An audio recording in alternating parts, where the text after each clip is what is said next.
the first and the second phase of the war.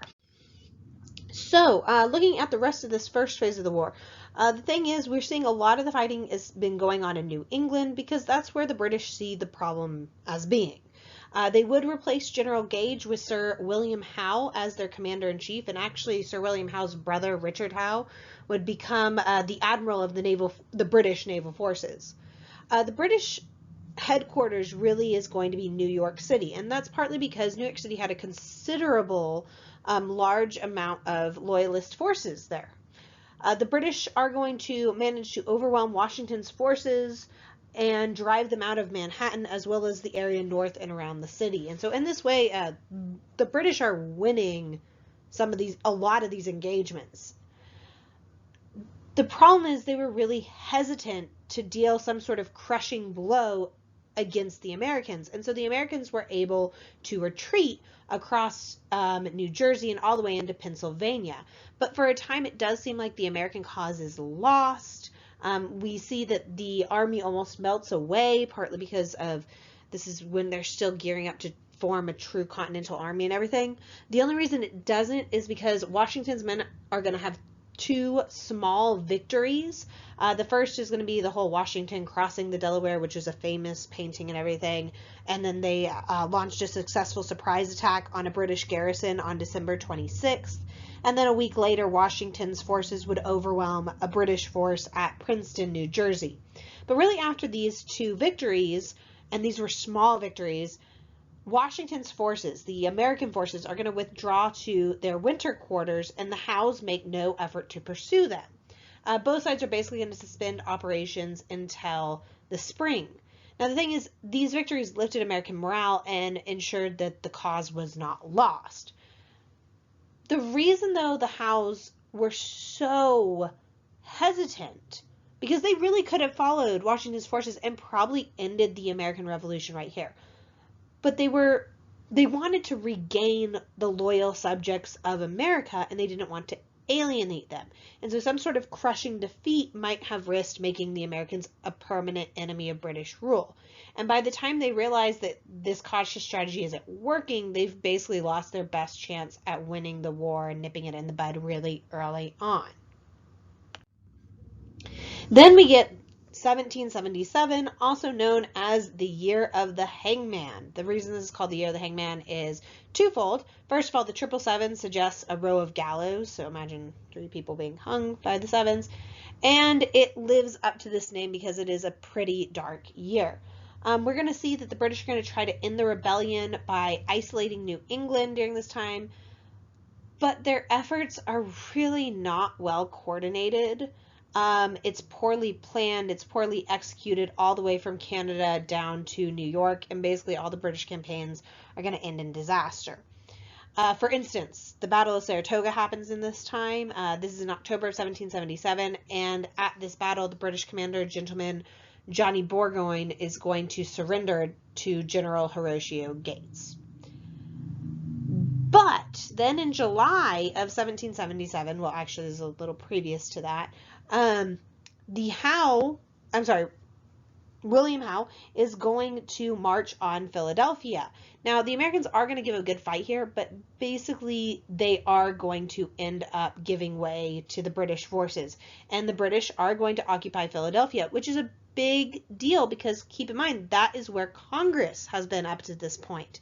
So Congress, our basically American government at that point, had fled during this time to York, Pennsylvania, and then the Continental Army is going to establish their winter camp outside of Philadelphia at Valley Forge.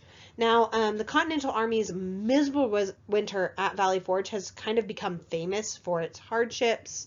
You see about 2,500 soldiers would die of like cold, disease, and starvation. But despite the suffering, the Continental Army kind of is really transformed during this time. This is when they are training specifically under like General von Steuben, and they are forming a disciplined professional fighting force. And this really improves the American prospects come that spring. Now the thing is, this is a great like story. It's very uplifting that, oh, it was so hard and it was so cold and yet the Americans prevailed. Keep in mind, as much as this was a cold winter, actually the winter of 1779 through 1780 is the coldest winter during the American Revolution, and you actually see a lot more Americans desert during that time period. But generally textbooks don't like to cover that because that's not as, patriotic of a sentiment and everything as, the winter at Valley Forge. And this brings us to the second phase of the war. So since 1776, Benjamin Franklin, as well as a team of American diplomats, had been in Paris negotiating for French support for the American or the Patriot cause. Though I should mention there were people from France that had already been fighting for America, such as Lafayette, pictured here, who was actually, Washington never has children of his own with Martha Washington. She had children from a previous marriage, and he basically adopts them. Lafayette is one of the closest things to Washington having like his own his own adoptive son.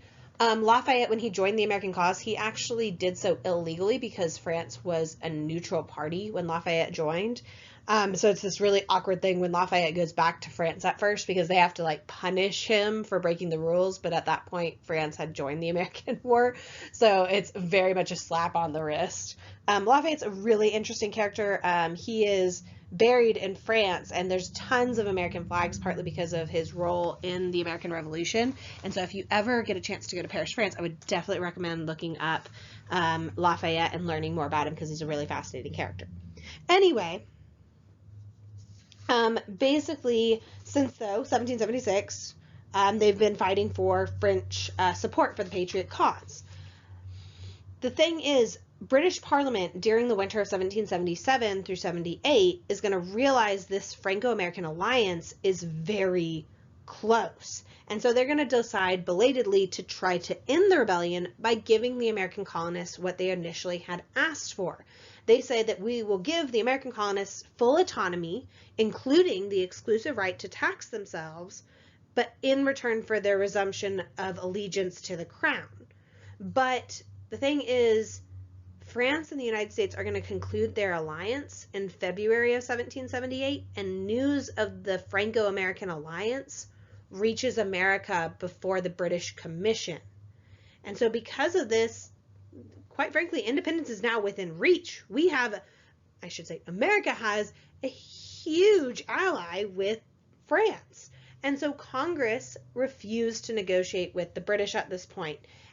And this moment really transforms the American Revolution into a virtual world war. You see fighting in North America, India, the West Indies. Could America have won independence without French help? Maybe, maybe not, we'll never know.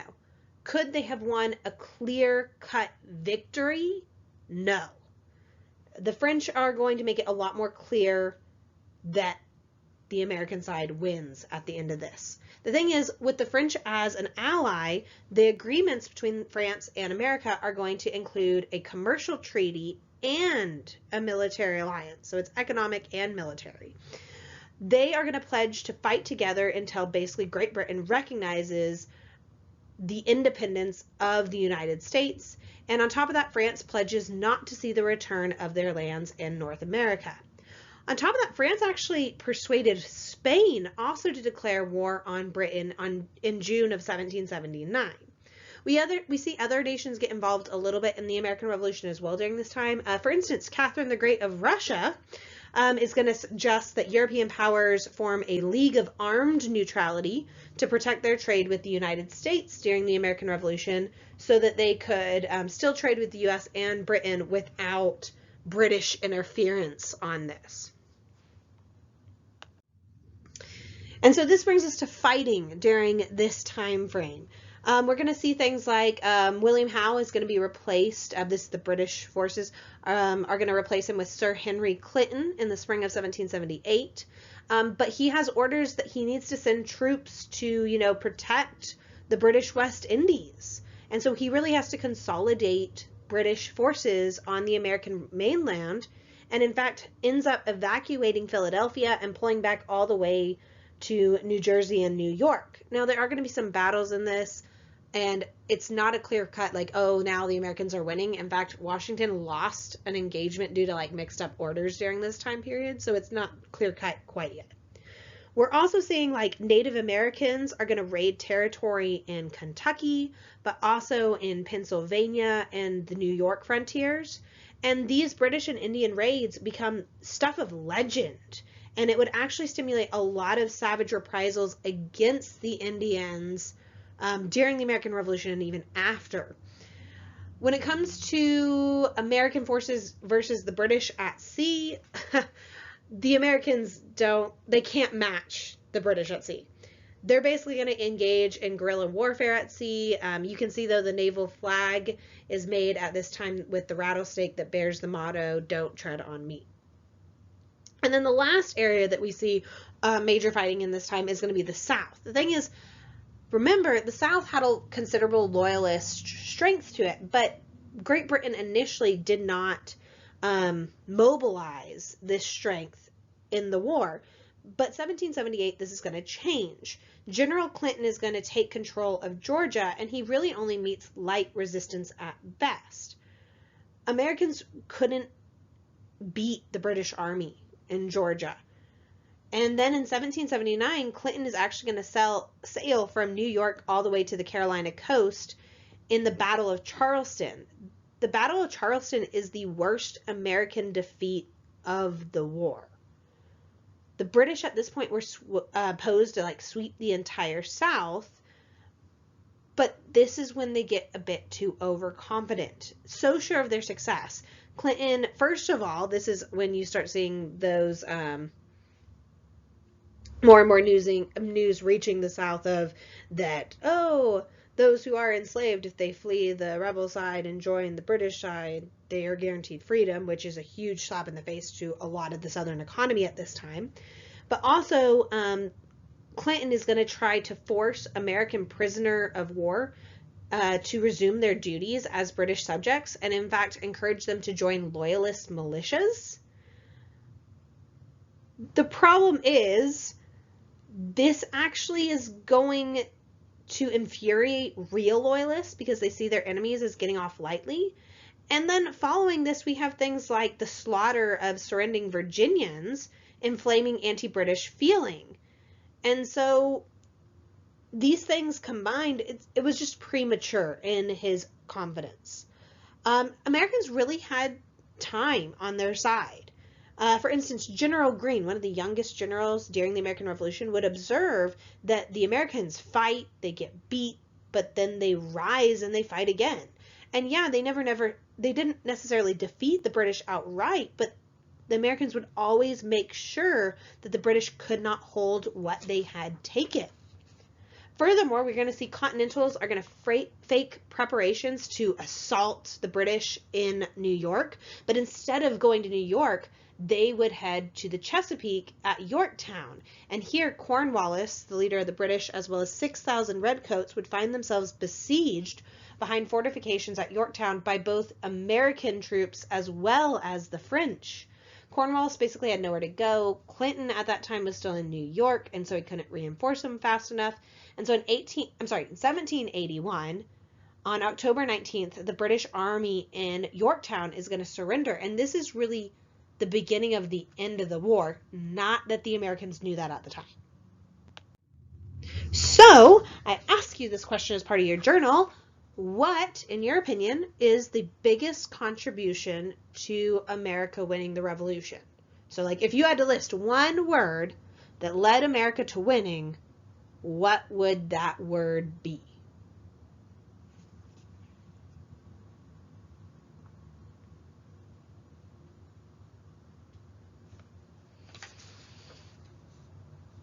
Feel free to pause this if you want to keep the question up. I'm going to go ahead and move on.